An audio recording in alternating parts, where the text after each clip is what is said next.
Hello and welcome everybody. Another Sunday in the Podding Shed. We're going to chat about gardening and what we've been up to, as we always do. I've got the hat on again because my hair is still a mess and I haven't had the chance to cut it. Never mind.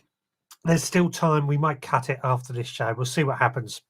So, while everyone comes in, and I'll let you know what I've been up to over this weekend. Well, it's been an eventful weekend, to say the least. I have been busy. I'm actually on call this weekend, so there was a chance I could get called out and have to go to work. But great news is I have finally received some cladding, not from the supplier, but from a different supplier.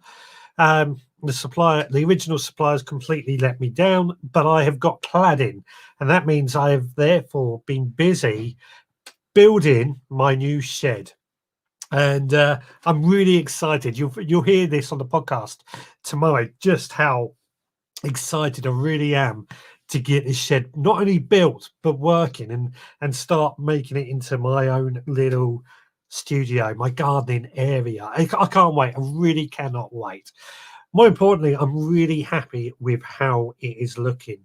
The cladding that I have now got just looks really awesome. It's going to look like a really fun shed, much better than this stuff. This is just, I hate this stuff. So yeah, that has basically been my weekend focused around this shed build. Really excited, and I hopefully come the new year we will be able to really get in and have this new shed and start doing our broadcasts out there. So what have you been up to? Let me know in the comments. You can call in on 07307 135 174, or you can zap yourself in on the link that you can see if you're in the Facebook page or the YouTube channel. It will be, well, it's in the description of all of them, but if you're watching on the Facebook group, you probably won't see the comment I've just put up about what with the link. We've got a few got a few comments coming through. We've got Anna Jones saying hello to the gardeners. Hello to you. Lovely to see you again. We have Mike Stevens. Hello, Richard and everyone. Hello to you. Lovely to see you as well. And we have it's Facebook user, so that's obviously somebody in the Veg Grower Podcast Facebook group, and he or she, I can't see who it is, so they are waiting for Santa doing his early rounds. But more people are joining in. We've got Ed Loud, Eve Goodnins. I'm hoping, Ed, you're going to call in at some point, because I've got a proposition to put to you. And what else? Dad has joined. Good evening. Good to hear you can get on with your new shed. I'm absolutely chuffed to pieces to be able to get on with my new shed at long last. Really can't wait. Really can't wait. And Ian Beddoes is saying that after the F1 race he'll be with us. Well, that's just not good enough, Ian. You should be with us. We're far more important than the F1. And only joking, mate. Pauline King, hope you are keeping well. I'm keeping very well too. I hope you are well too. So great to see everyone coming along. I hope we've got a lot of conversation and things we want to chat about today. I've got a lovely little swig of coffee just coming up. That's better. And yeah, all good here. So I've got a question to ask everyone, and we're going to start this off with, obviously, I want to know what you've been up to in your own allotments and gardens. Obviously, I know there's a bit of a delay sometimes, so I'm not moving on to the next subject until I found all that out. But the question I'm going to be asking, and it'll get the thoughts on everyone's thoughts going anyway. And should we be worried about garden centres with high street shops closing? So that's a question I'm going to be asking in a bit later. But just, like I say, let's find out what everyone's been up to. I've got Pauline King says, I like your cap. It suits you. Thank you. Amanda doesn't like it, so I'm definitely going to keep wearing it. Okay. Comments are a little bit slow at the moment. There's always a delay, so I'm aware I sometimes race on and don't always hold up until everyone's responded to the original question. It's a funny time of year at the moment, isn't it? With it being December and not a huge amount of work that we can necessarily do in the garden at the moment, which is driving me a little bit mad, because I do want to get out and enjoy the garden more and more and do some more work outside. At Ad Web is saying happy Sunday. I like that. Happy Sunday. I do like that little turn of phrase. I'm going to use that myself. But yeah, this December is a funny old time in the garden. I like to spend as much time as I can in the garden or on the allotment, but things get in the way, life gets in the way, and we have to make the most of it than what we can do. Lisa has joined. Hello, been chatting to you. I missed your live show earlier, Lisa. Lisa does a live show over on Instagram, 1 p.m. most Sundays. I was on her one a couple of weeks ago, actually, and we sowed some seeds, which I might show her a bit later on. And I forgot what I was going with that. Anyway, but we've got a few people. Right, Mike Stevens, I've brought some bare root hazel and I hope it's not too cold to plant out. It certainly won't be too cold. Great thing about bare rooted plants is that this is the ideal time to get them in. They're dormant. They're looking for something to get going into the ground. So bare rooted is actually fantastic. Hopefully this Saturday coming up, I'm off to a place that actually produces bare rooted plants, namely raspberries, because I want to get some for myself. And I'm going to have a chat with them on the podcast and just find out a bit more about bare rooted plants, how we look after them, and what we can do. I'm a big fan of buying bare rooted plants over the standard plants. So, yeah, all good. Julia's out there. Good evening to you. And somebody else in the Facebook page is saying evening all. So, I think. Oh, and Richard Vobes has switched to YouTube. I'm guessing he was on Facebook somewhere else. I haven't seen it again. Oh, and what's going on there? Hello again. Hello again to you, Julia.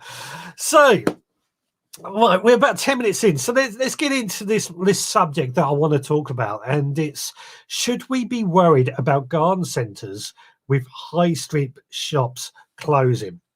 Now, this is something that I've discussed at great length on another podcast, and I've even discussed it with everyone here, that I am genuinely concerned about the way garden centres have been going. I used to love going into a garden centre, and I'd still love going into a garden centre in the sort of early part of the year, the springtime, when it's just full of life and everything's exciting. I go into a garden centre at this time of year, and it's all Christmas tat. And I apologize for using that phrase, but I do get a little bit annoyed that garden centres have become more like department stores. And I've had this feeling in my bones, and it was backed up by somebody else, that in a not too distant future, garden centres as we know them will not exist. Somebody who may call in a bit later on has been on stage in front of a lot of garden centres and said he reckons that in 10 years' time, garden centres will all close down. And I've got to agree, because I'm generally feel the same. I've been to so many garden centres. I travel all over the place visiting garden centres as my job, or just out of curiosity.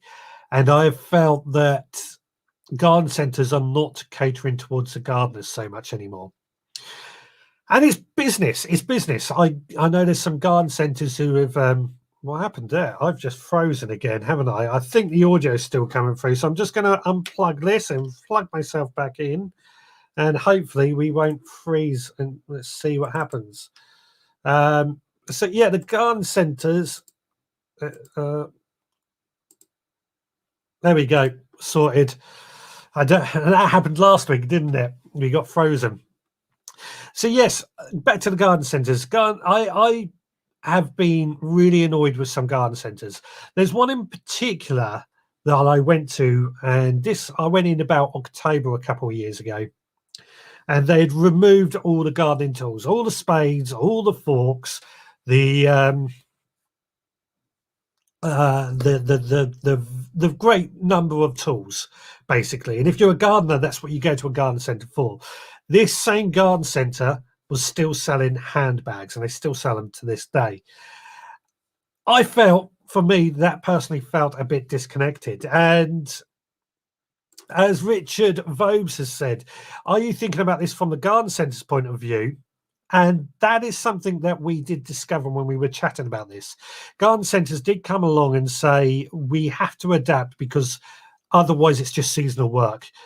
Gardeners like myself do not go to the garden centres throughout the winter months, and therefore they had to lay people off over the winter. So they've had to adapt in order to keep staff going all year round and also keep the profits. But why? Why aren't they attracting the gardeners in at the best time, or the winter times? That's what I would like to know. Now, somebody mentioned bare rooted trees, and Dad is saying the apple trees they got recently are bare rooted, so we'll see how they get on. That's the type of thing, actually, that's something I've noticed. Garden centres don't tend to sell bare rooted plants. You can get them from online suppliers, or you can get them in Wilkinson's or Morrison's or Tesco's later on in the year. I can see we're about to have somebody joining the conversation here. So, hello, Lisa. Hi, Richard. How are you? Yeah, good. Thank you. Yourself? Yeah, good. Your mic, I don't know if it's my side or your side. The mic's a little bit funny. Is it my Are side? you getting an echo? Oh, there you are. You're fine now. Oh, okay. You might have been getting an echo from somewhere else. How you doing? Yeah, good. Yourself? Yeah, good. Thank you. Good. Yeah. It's really interesting chat tonight, actually, about garden centres. What's your thoughts?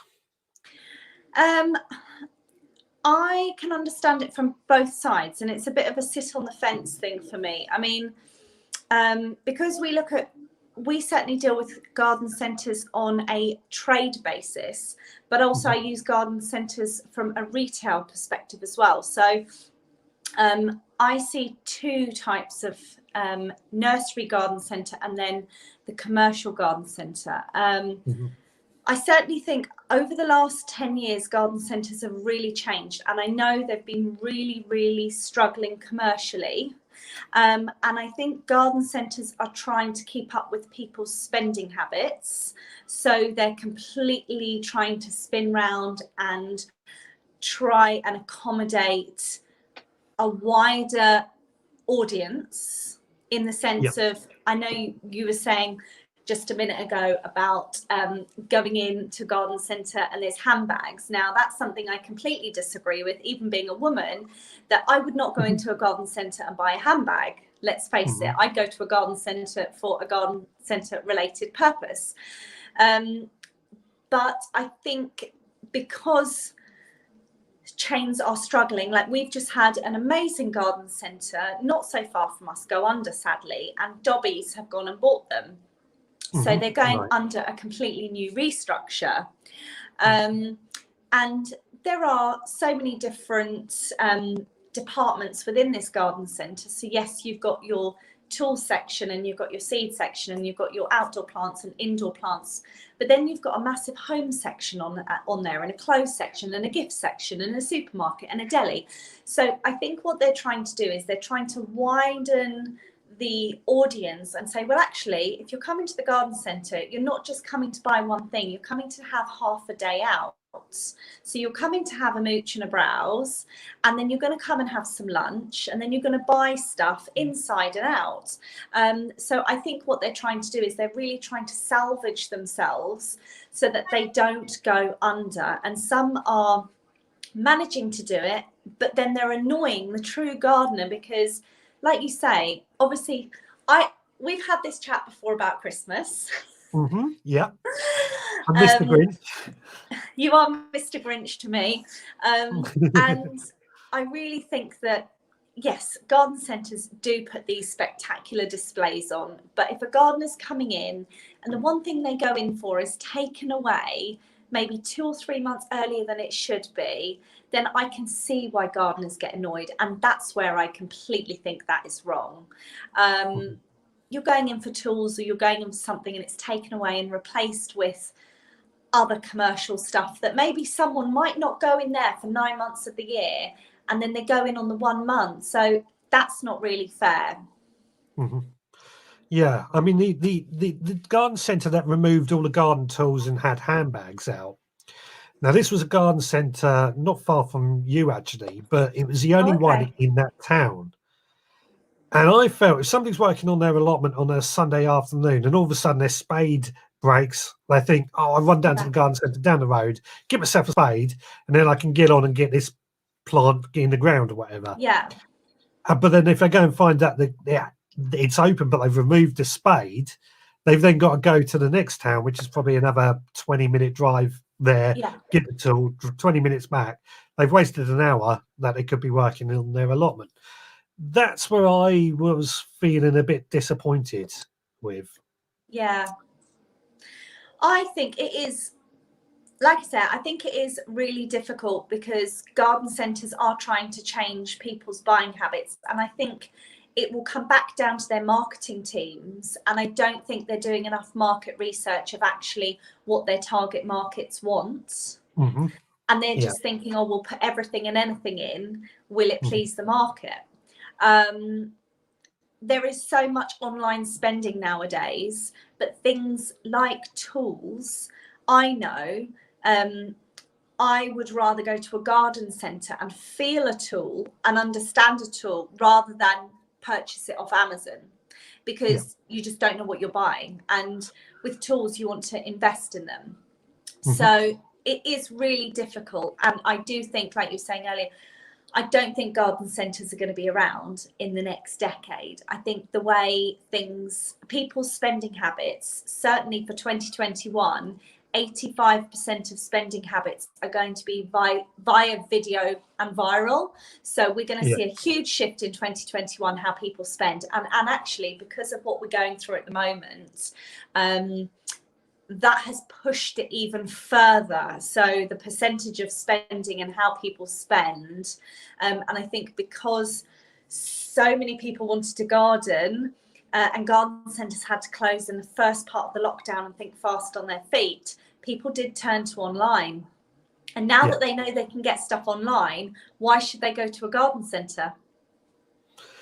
Absolutely, and completely agree with that. I mean, I took out Amazon Prime over a year ago. I haven't looked back since. Yeah. So much easier. So much easier. You need something for the next morning and you think, oh, do you know what? It's going to come by 9, 10 o'clock the next day and I can get on with my job. Exactly right. Or I really don't like being in crowds of people going into a town, crammed into a shop. And something that I quite often buy is camera related. Camera shops don't exist that much on the high street anymore. Yeah. Amazon, I can order it the day before and it's there the next day. You can't ask better than that. But is that what was killing off the likes of Debenhams and what's the other ones? Topshop, Topman. Well, I think sorry, Debenhams have been in administration for nearly 12 months or more now. And I think, if obviously one of their big board of directors, obviously I won't mention his name, but he was really fighting for Debenhams to completely buy them out and wipe out the whole of board of directors. But they stood in place and wouldn't let him do that. The fact that Arcadia was Debenhams' biggest concession in there, that's what was keeping Debenhams going. And the fact that then Arcadia went under and there is no more Topshop and it's all going to sell, that was the final nail in the coffin for Debenhams. And Debenhams then could not be saved. So, in a garden centre perspective, if a garden centre had a really top concession that was out there and it really went under, or they were struggling and the rug got pulled from under their feet, then yeah, that's what could plummet some garden centres. We saw it a couple of years ago with Wyvales, which was the largest garden centre company in Britain or in the UK. And I was seeing just a couple of years before it actually went or sold out, I was not impressed with how Wyvales were going. They seemed like they didn't care anymore. A lot of those garden centres then were brought up by these families, especially in my area. Quite a few of them have been bought by families and they're family run, and they've got the life back. They've got the enthusiasm back, which is what I thought Wyvales were definitely missing. The people there actually want to help. Yeah. And we certainly have a lot more. We have a few big chains, like, you know, around us, but we certainly have a lot more smaller family independent run. And then we've got the trade nurseries, which are purely advice and trade planting for landscape gardening. So I think you might actually see a lot more of it. I think in the next 10 years, the big boys, shall we say, might go under more, and you're going to see a lot more smaller independent garden centres, and it could actually be the generational change that garden centres need to bring a whole new life back in. But then, it's the market dictates what happens. So I think it's going to be a really interesting 2021 for garden centres. Yeah, now you said that about more independent garden centres popping up, I'm actually quite excited for that, because I do like to see.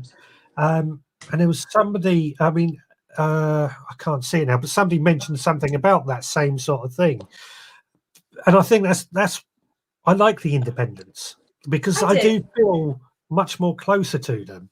Yeah, I would rather support a small independent family run business rather than a large chain. And I loved the family that run Woodcote Nurseries down the road from us. And not to say that there is anything wrong with Dobbies. You know, I'm sure they're an absolutely fantastic brand and business model, but the fact that it's all of a sudden lost its family connection, and you can start to see things change in there, it's a little bit disheartening. And I would rather go to a family run independent, where, because it's a family run business and being a business owner myself, you put a lot more love into it. When it is commercial and it's just mass driven and it's figure driven, they don't care. And people, I think, feel that more so than ever now with the current situation that we're in. Yeah, oh, definitely. Now, I've got a few comments coming on this very subject, so let's. Here goes. Yeah. I mean, Richard Vobes is putting lots up. So, if enough gardeners go in it and ask for things not on display, the garden centre will pot them out. If the demand is there, they will fulfil it because they need the customers' money, which I think is actually a very good point. And I do make a point if I can't find something, of asking about it. Yeah, but there was the big chains there, Richard, with the bigger chains, unfortunately, the shop floor staff do not have the power, and it goes right back up to head office and marketing. Obviously, if there's going to be a lot of noise, and it does make its way up to marketing in HR, then yes, they will reconsider it. But I think it will be listened to a lot more on the smaller independents than the big chains. Yes, and added to that, there's only so much space a garden centre has to dedicate to stock that people are buying. If people aren't buying one particular stock that we may want, they're not going to sell it. Yeah. Brian, now this is something that I think we often forget about. Because Brian's now disabled, he has no other option than to buy online. Right. obviously I'm not in Brian's position, but I thought garden centres were trying to welcome disabled people in a lot more. But again, that's probably another selling point why garden centres need to go online.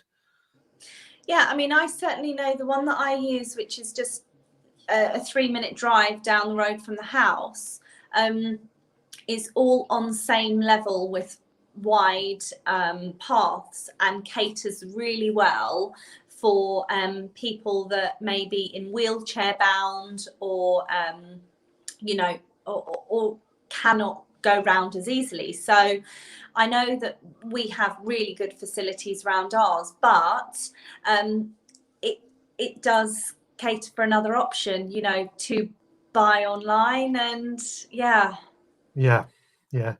It's very tough. Although another comment I saw from Ed, and I really like this because it reminds me of something. He definitely won't be buying anything of Amazon because I'm a complete noob and need all the help and advice I can get when purchasing.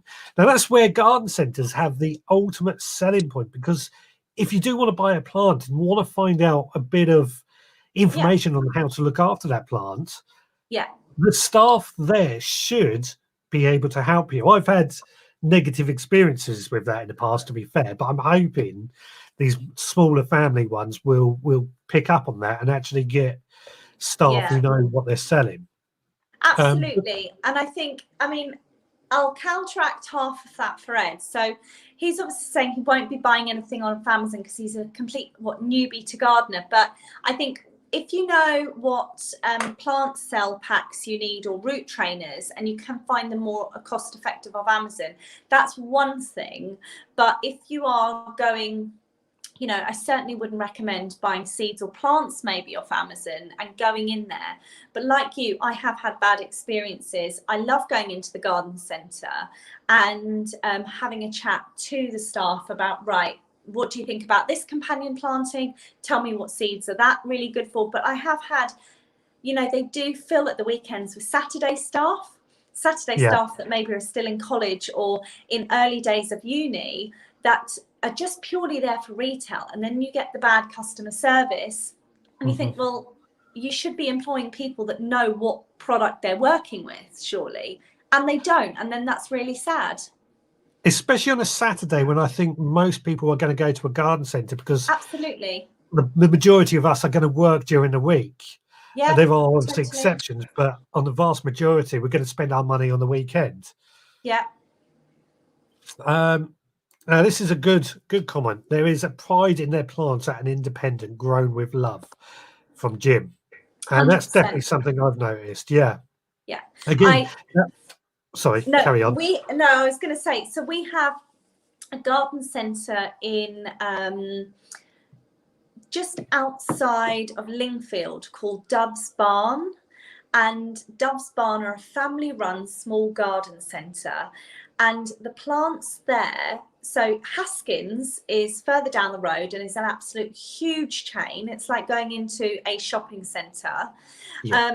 And the plants there are more expensive and not good quality. But if you go across to Dove's Barn, like the dahlia plants, they were £2.99 for a lovely young dahlia plant that was really lovely. But you go over to Haskins and then they're like $6.99 and they don't look anything like you pick up and buy. So I definitely think, and it comes back to, if you own a business, you put your love into it, and why would you buy produce that's not going to sell well? Well, I've got a third person on the line who I can add to the stream as well, and he might have a completely different option. You ready for this? Oh God, I don't know if I think it is. Let's bring it in. He hasn't got his video. Shadow, is that how I pronounce your name? It's Shatter, sir. Shatter, hello. How you doing? Yes, it's Shatter. Yes, I'm doing great. How about you? Yeah, very well, thank you. So you've got some thoughts on this? Oh yeah, what I wanted to add is this. Essentially, you're a fat shit, and there's a hoe next to you. Say that again. The mic is really bad. My end. The mic is really bad there. So he's yeah, it's all right. He's a what do we call him? A troll. Oh, okay. I So- thought it was going to be Sean James Cameron giving me abuse. No, I should have realised when he didn't have his video going. Oh well, it's all good Never fun. mind. Uh, Yeah, no, I think definitely I want to see the rise more of independent, family-run garden centres because, you know, certainly with all businesses at the moment, we haven't even seen the impact of what's happened in 2020 across the economic marketplace. We've seen the scratching of the surface. And unfortunately, 2021 is going to be where we really see what happens to shops, larger chains, independents, and I think it's going to really rock the boat. And within that is garden centres, unfortunately. So I think some will really grow with it and rise through the recession, and others will be plummeted and won't come out of it. yeah, I think that's definitely very true with what's going on in the marketplace, and it's a very competitive marketplace at the best of times. Yeah. But okay, let's knock this up a step. And Vobes has sort of said local garden centre could do what supermarket do and make deliveries, which I think they should be doing anyway. Our local garden centre does that. So the one thing that they did do during COVID was it took them most probably about 2 to 3 weeks to set the whole system up. So they moved everything online. They upped their online game. And they had a customer service line which was open pretty much 5-6 days a week. And they got 3 delivery vans and they went out making deliveries twice a day. And they completely flipped their business model. So some do and some don't. But then again, the one down the road from me is an independent family-run business and has been running for 75 years in the same family. So, yeah. Yeah, and I think that goes on with what we were saying about Brian.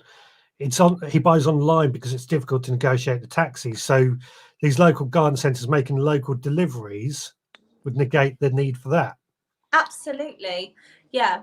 Is there, Yeah. I mean, I obviously don't know where Brian lives, but if there's several, you know, I'm sure if there's several garden centres, he might be able to ring up and say, look, do you offer this now? Some might say yes, and we're starting it, and some might say no. I certainly think garden centres that have been stuck in the Jurassic ages are having to adapt very quickly to the situations to make everything more touch point to the customer. And I think a lot of them will be moving on more of a delivery basis that people need to get, you know, if you just rang up for soil or you rang up for something. But then again, it comes down to the niche products like the tools and stuff you were saying, that you'd want to go in for stuff like that and not see the unnecessary tat around like handbags and maybe waterproofs. Yeah, well, waterproofs you kind of like, does sort of fit into a garden. It does, yeah. But I think when there's a whole like department store aimed at just waterproofs, then I'm a bit like, well, that's really unnecessary space. You know, it just depends. Yeah, definitely. I mean, what I found interesting with this conversation with you is that you're on the fence, but you're actually echoing my entire feelings on it, and it might be because of a particular chain that seems to be local to both of us that we experience that service in. Yeah, I think it's a good, you know, I think it's good to see things from both perspectives, and I think it's good to understand certain ways on one side and certain ways on the other. But yeah, who knows? It is going to be such a difficult market out there, and let's hope they do not go under. And fingers crossed. Yeah. I mean, again, that was something I saw from Vobes. Excuse me, a bit earlier. He said perhaps the question should be, where is it? I can't find it at the moment, but he sort of said perhaps the question should be, does it matter if garden centres close? And I think it does matter. Absolutely. I think there's a massive thing that garden centres are also really good for mental health. So, you know, I know that, you know, gardening, sorry, I've got my 2-year-old underneath. It's all right. Just take them out of the room. You know, mental health is really important, and more so now than ever, because I think being in lockdown, some people needed to get out and experience that outdoor space. I'm really glad in the second lockdown that garden centres were not closed, because it might be that one trip someone needs to walk around, say they only had a patio or balcony, that one trip to actually just walk around a garden centre and look at some lovely stuff, and maybe take something back to their balcony or patio and grow on it. So yeah, mental health has a huge connection with garden centres and gardening as well, and has a really nurturing aspect. Yeah, definitely. Well, I think you've given us a lot to think about. There's Thank lots you. of comments coming in, so thank you so Lovely. much for this, Lisa. You're welcome. And how's your chili seeds coming along? That reminds me, yes, you did mention that. I did Yeah. mention that earlier. So, for those that don't know, I sowed some chili seeds 2 weeks ago, I think it was, Yeah. on Lisa's live stream that she does on Instagram. Well, there you go. Wow, look at those. Mine have Oh. just germinated this morning. Yeah. I think actually maybe it was 3 weeks ago, Richard. Maybe 3 weeks Yeah. ago. So I just got hold of my seeds last Sunday, so they took 7 days to germinate. And so we had the first seedling this morning, and I cannot wait to see the rest of them come up. So I'm going to give you a little update, and then what we'll do is we'll touch base for another live sow and grow along when they're ready to kind of move on out of their destination. Absolutely, yeah. I've got to move those on soon, so we'll have a chat and sort that out. Absolutely. Lovely. Yeah. Well, thanks for having me on tonight. It's been really interesting. Lovely to see everyone's comments, and Yeah, thank Good you for joining us. conversation. You're welcome. Thank you. Cheers, Lisa. Take care. Bye. Take care. Bye, Bye. everyone. Bye. Bye. There we go. That was Lisa. I forgot to get her to mention her Instagram channel. So she's still watching. Put it in the comments and let everyone know your Instagram channel.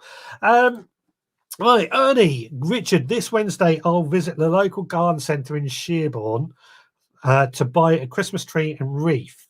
I hear they have a dedicated Christmas area, so they will not infiltrate the garden section.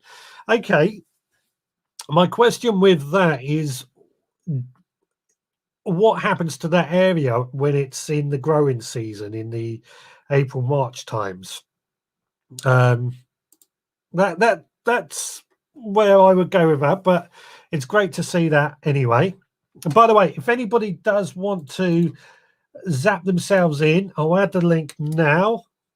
Or if anybody wants to call in, 07307 135 174. You can call in as well.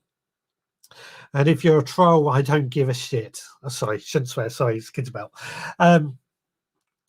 Right.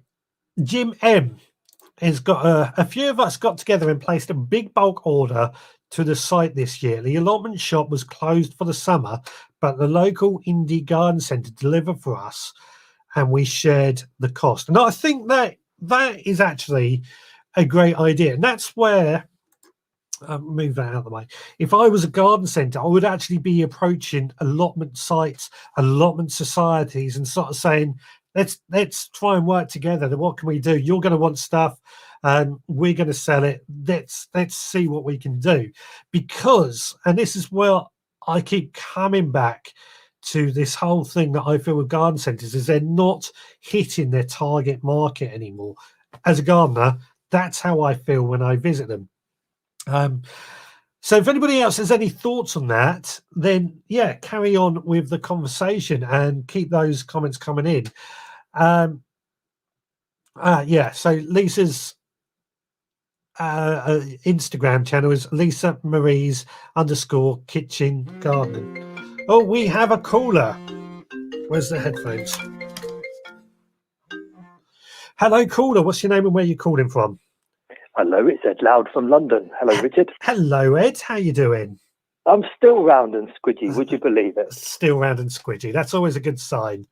Yeah, it's an interesting show tonight. One of the best. I'm really enjoying it. It's a topic close to my heart, which would probably surprise people with me not being a gardener. But it seems like all the small specialists are closing. So it's not just the gardening shops. You know, in the last 20 years, my local butchers has closed, my local bakers has closed, the greengrocers has closed, and it's sort of like all the shops now are everything under one roof. So I think sadly the garden centres are going that way, which it's kind of one of those sad facts of life. But I certainly don't like it. You know, I'd love to have a local butcher's and a local garden shop, and sort of you know, I used to spend a lot of my time in the Romney Marshes, and my local town was Dymchurch, and you know, you knew the greengrocer, you knew the butcher, you knew the firefighters, and you knew where to go for a bit of advice and a bit of help. And sometimes it's just a chat. You know, it's good for your mental health when you get this sense of community. And I can definitely see how gardening links up with your mental health big time. Oh, absolutely. I mean, I think, did you say you've been struggling a bit yourself this year with a lot of going on in your life as it is? Anyway. Yeah. I mean, mentally, I'm weirdly enough, I'm sort of pretty sound at the moment, but I'm definitely sort of, I was until recently struggling financially, and sort of, just really lost, I suppose. After my granddad died, I mean, I don't want to sort of get the violins out, but he was my 24/7. He was everything. So I was really struggling for things to do. I didn't even know like what TV shows I liked or anything. And you know, I think for me, the big thing that helped me was just going out for a walk. Yeah. And, you know, COVID and everything was sort of putting a stops to all the social things. So, going around other people's gardens was a great thing for me, to be fair. But yeah, I just think anything like that, a sense of community, a sense of knowing where to go. I was watching Richard Vosey's channel, and, you know, he goes to in one of his videos, he goes to the butchers and gets, you know, a good chat from the butcher and some good advice and things like that. And I imagine it's the same with a good gardening centre, that the staff there, it will be their way of life and they'll know what they're talking about. Yeah. Whereas, you know, if I go down to B&Q, I don't get that impression. They sort of, they're sort of reading from a script. Actually, and that is actually a very good point, because the likes of B&Q that sell gardening items, or the range, Wilkinson's, B&M, although I want to, some of the items or the tools certainly that they sell in the likes of the range and B&M are not very good at all, but they're cheap. There may be people that disagree with me there, but my experience is they don't last. And you don't get that sort of information from the people in the store like you would get from somebody who actually works in a garden centre, who is involved. And a garden centre, to me, the independents particularly, are run by people who garden. It is a business, of course, but they are interested in gardening, and therefore they're going to use the tools. They're going to use what works in their own gardens. Which you don't get in B&Q or I mean, to be fair, like the impression I get from, I mean, the only big place I know around here where I can go for any gardening equipment, sadly, is B&Q. You know, within sort of a 2-mile walk of where I live, and I get the impression that they're people like me who live in flats and don't know the difference between a pitchfork and a spade. And you know, and I include myself in that. You know, earlier on, what was it, root trainers were mentioned, and I put up in the comments, you know, what's a root trainer? Are they made by Nike? And I mean, obviously, I know they're not made by Nike, but I genuinely have no clue what a root trainer is. So, and I wouldn't want to be working in B&Q selling spades and pitchforks to people. I wouldn't know, you know, what to look for or what I'm talking about. Yeah, and that's actually quite a key thing for you to mention, that because you don't use them, you wouldn't want to sell them. Yeah. But then, as Lisa mentioned earlier, sometimes the Saturday staff are the students who are just doing it for a bit of money, quite rightly, but they're not. I always get told off for saying this, but I often do find it myself that some of the staff are not invested enough in the products that they're selling. Yeah. And I don't want to say it's down to training, because I do think some of them are trained. It's more they're just not interested. It's just a way to earn a few quid. Yeah. I know I'm going to get some backlash for saying that now, but it has been my experience, and from what I gather, not the only one. Yeah, I feel exactly the same, and that's not an attack on the individual. I've stacked shelves and done all that kind of stuff in my day, just for a bit of money. But I think there is a way you can train your staff, and you're always going to get a few bad eggs in any job, and you can sift them out very quickly. And then the ones who really do care about the job, and yes, they might be doing it for the money, but most people are clever enough. They can pick up talents, pick up skills, and you can train your staff to understand what they're selling. When I worked for I worked for the Co-op, and the store I worked in was what was known as the model store. So they gave the staff a lot of extra training about, just like if someone asks for advice about wine, or someone asks about one of our bakery products or something. And we had to sort of be switched on in case it was the media coming to visit, because it was a model store. And I was thinking back to that. This was years ago when I was about 18. And I was thinking, wouldn't that be great if they just did that in every big supermarket? Obviously, they don't do that in every Co-op. They just did it because my store was the model store. Why didn't they do that in every Co-op? Why don't they do that in every Sainsbury's? Because I'll be in my local Sainsbury's looking for a particular item. It might be, when was the last time this happened to me? I was looking for non-bread brown flour, wholemeal flour, without the high protein content. And they were just completely lost as to what I was even asking for. And it sounds like quite a simple thing. And I would imagine with something that seems quite complicated to me, like gardening, you're going to get that times 10, where, someone might not know the difference between what one tool does and what another tool does. But I'm sure it could be coached. I'm sure it could be taught with maybe a day's extra training or something, Mm-hmm. Yeah. I mean, people don't have to know everything, but just maybe send them out with a few spades to their local allotment, and get them practicing with these tools, and they might pick it up a bit quicker. But I suppose I'm waffling really. It all comes down to money, doesn't it? Yeah. I mean, that is the big thing. It is about money. It's okay for me sitting here and you sitting here saying what we think should happen, but we're not in that business. I loosely am, but the idea of a business is to make money regardless of what it's doing. A garden centre, its target market is gardeners, but gardeners may not garden all year round, so therefore in the winter they have to diversify. That's what we've taken away.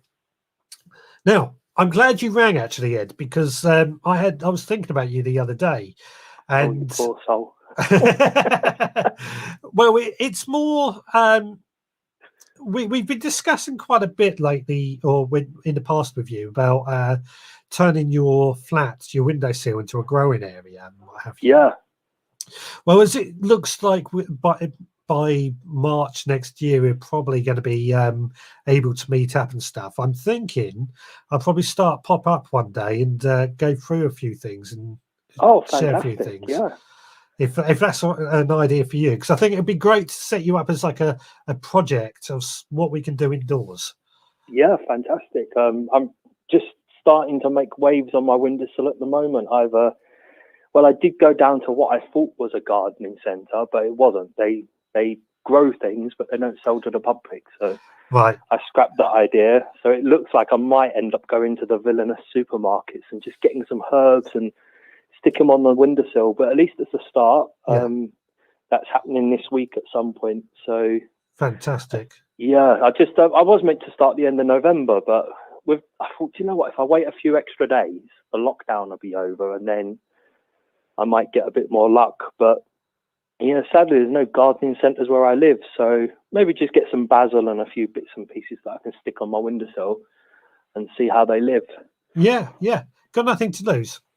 Yeah, exactly. It's kind of like how quite a lot of people ask me like how I make my bread and stuff, and I'm always telling them just get your hands dirty and get stuck in. It can't go that wrong. So I think I need to follow my own advice with the old windowsill. Absolutely, absolutely. Oh, well then. Well, I Yeah. won't keep you any longer because I'm sure someone else might want to call in, but I'll keep watching the show tonight and hope it's a good evening for you, Richard. Yeah, seems an interesting conversation. To say Yeah, the it least. definitely is. All right, Take care, mate. cheers, Bye. Ed. Take care. Bye. Bye. There we go. That was Ed Loud on the phone there. If you do want to call in or zap yourself in and appear on the screen, it's 07307 07307 135 174 for the phone call, or click on the link that is in the comments unless you're watching in the Facebook group, and you can appear on screen alongside me. So we've got Sam's Allotment Diary has joined, and apparently it's dry up where Brian lives for a change. And Steve Digwell Green Fingers has joined. Hello to you all. What we're doing is we're discussing at the moment how garden centres with high street shop, or as the question says on the screen, should we be worried about garden centres, what with the high street shops closing? And it's something that I've discussed at great length and have often wondered myself. Let's have a quick little break from that because I do have a little news piece to share with you that I've been searching for.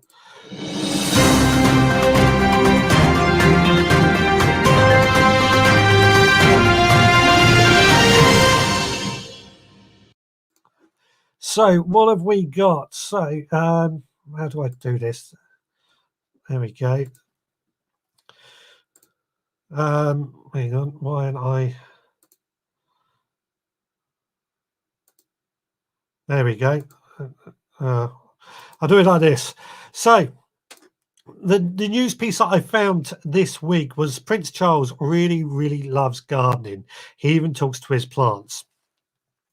I won't read the whole news article out, but it's been something that I've known a lot about Prince Charles, is that he loves his gardening.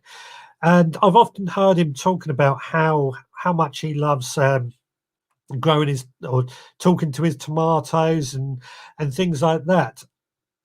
It even says in here, significantly, the Prince is a farmer and has been running home farm from his 900-acre Gloucester Retreat Highgrove since 1985. There he supplies organic produce for Waitrose Duchy Organic Bread, and the estate website also describes the farm as a haven for wildlife.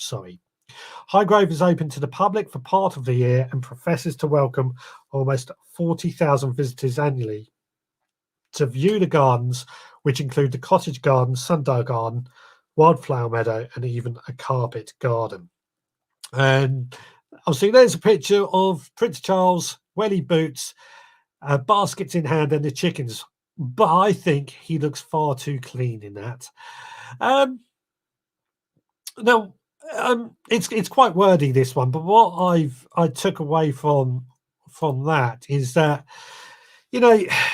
we often always hear about Prince Charles and his gardening, but what I've always thought is that he practices what he preaches. And I think that's so important, that telling people to be organic or grow your own food, and I say telling people because I hate that phrase, but I feel more like Prince Charles is talking like from a place that he's actually doing what he says. And even Digwell Green Fingers, Steve, he says, great guy, done a lot for the environment, which is actually something I've always admired about him. And I felt that he, when he eventually takes the throne, I feel he's going to change a lot of things to do with the environment because he's so passionate about it.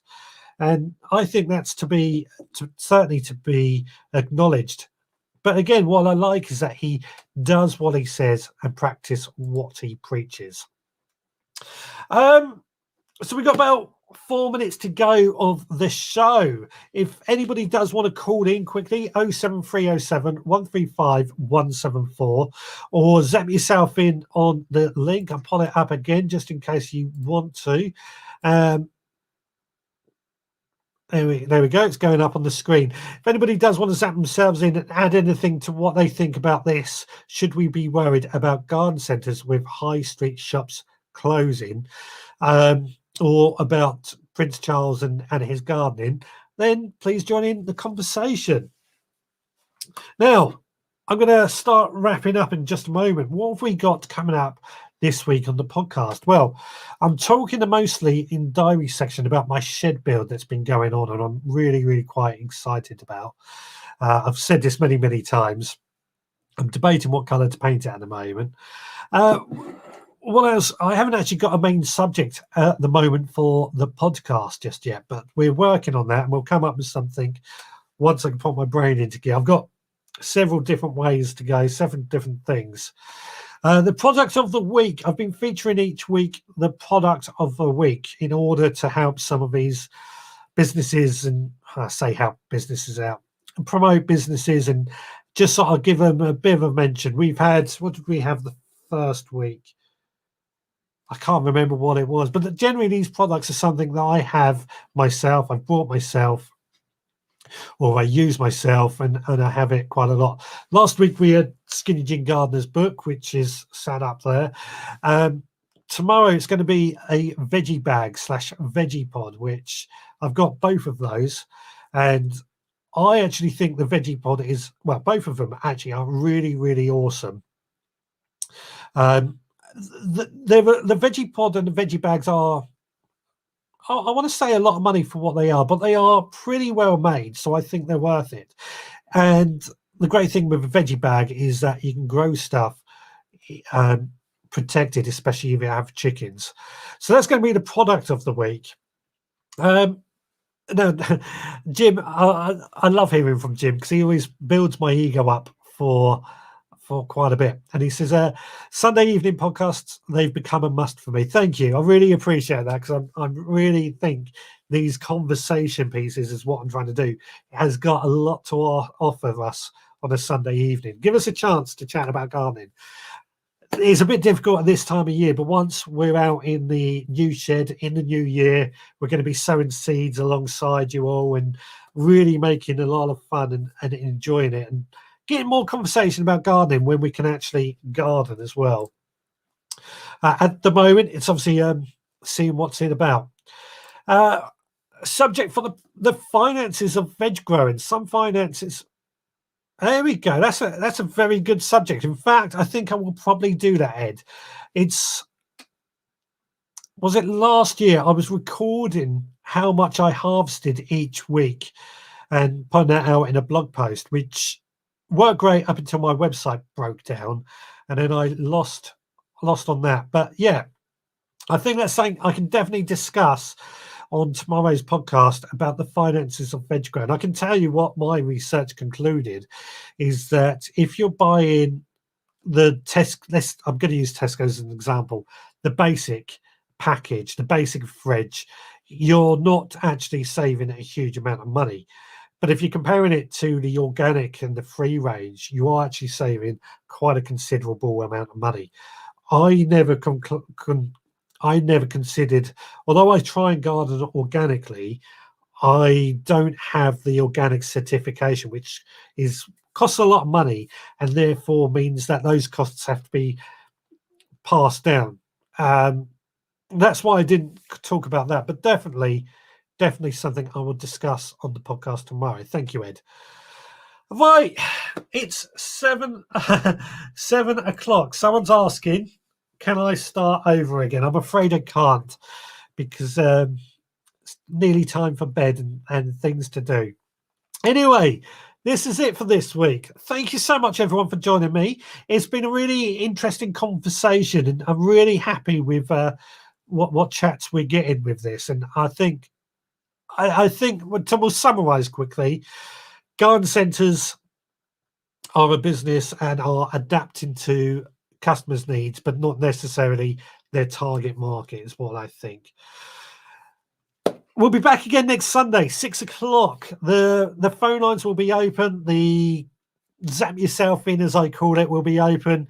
We'll get the comments going and all that. It was Ian Beddoes. Sorry, Ian Beddoes. He came back from watching the F1. It's because he's in the Facebook group. Anyway, back again next Sunday. 6 o'clock, same veg time, same veg place. And I will see you all again then.